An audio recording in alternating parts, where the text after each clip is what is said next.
Our channel.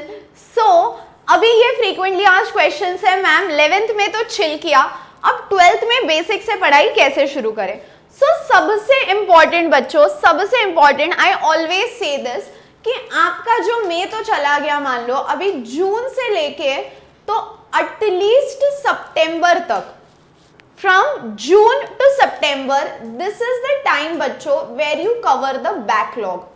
अभी backlog cover करना मतलब क्या है, तो फिजिक्स ले लो, केमिस्ट्री ले लो, या मैथ्स ले लो, या बायो ले लो। 11th में बच्चों आपको सीईटी में 10 चैप्टर्स है हर सब्जेक्ट के।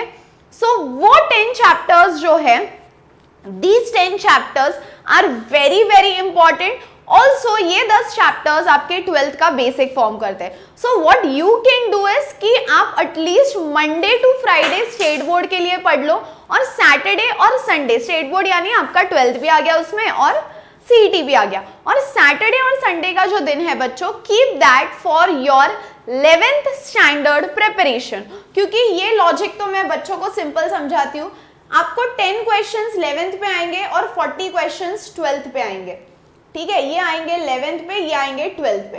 अब बच्चों 12th की पढ़ाई तो सबने की है, 12th की पढ़ाई तो सबने की है, तो ये 40 क्वेश्चंस लगभग सारे ही बच्चे करेंगे। बट ये जो 10 चैप्टर्स है, इस पे डिसाइड होता है कि आपका मेरिट क्या होगा। सो 11th के 10 chapters are extremely important. If you ask me specially about chemistry कि मैम केमिस्ट्री के लिए 11th के कौन से चैप्टर्स मस्ट डू है, तो बच्चों basic principles of organic chemistry आपको एक करना है, जिसको हम जीओसी भी बोलते हैं।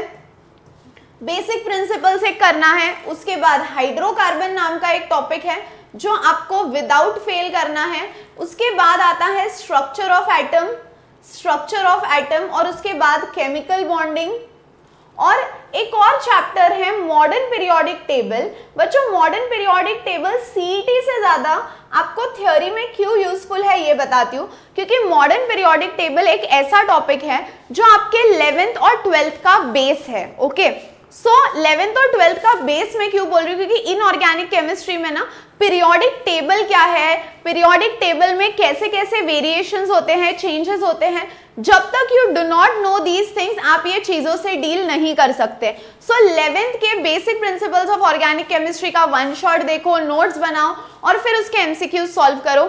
फिर hydrocarbon, structure of atom, chemical bonding and modern periodic table आप पढ़ोगे तो इतना क्लैरिटी नहीं आएगा, बट अगर आपको कोई वो समझाता है, आप कोई वीडियो देखते हो तो ज्यादा क्लैरिटी आएगी, क्योंकि बहुत एक्सेप्शन केसेस माइन्यूट कई लाइंस के बीच में लिखे हैं। तो ये टॉपिक आपको डिटेल करना जरूरी है, इसीलिए बोल रही हूँ डिटेल करना जरूरी है, क्योंकि अगर आप 12th में हो, so you have 2 topics, one is transition and inner transition elements, और दूसरा टॉपिक है ग्रुप 16, 17 एंड 18। तो ये 2 चैप्टर्स का इनऑर्गेनिक में बहुत ज्यादा वेटेज है, and if you do not know the basics of modern periodic table, you can not go ahead with your syllabus of inorganic chemistry, क्योंकि इनऑर्गेनिक केमिस्ट्री में कुछ कॉन्सेप्ट्स बहुत ही क्लियर लगेंगे और उसका बेस टॉपिक आएगा 11th में। सेम ऑर्गेनिक में आपको 4 टॉपिक्स है, halogen, alcohol, aldehyde and amines.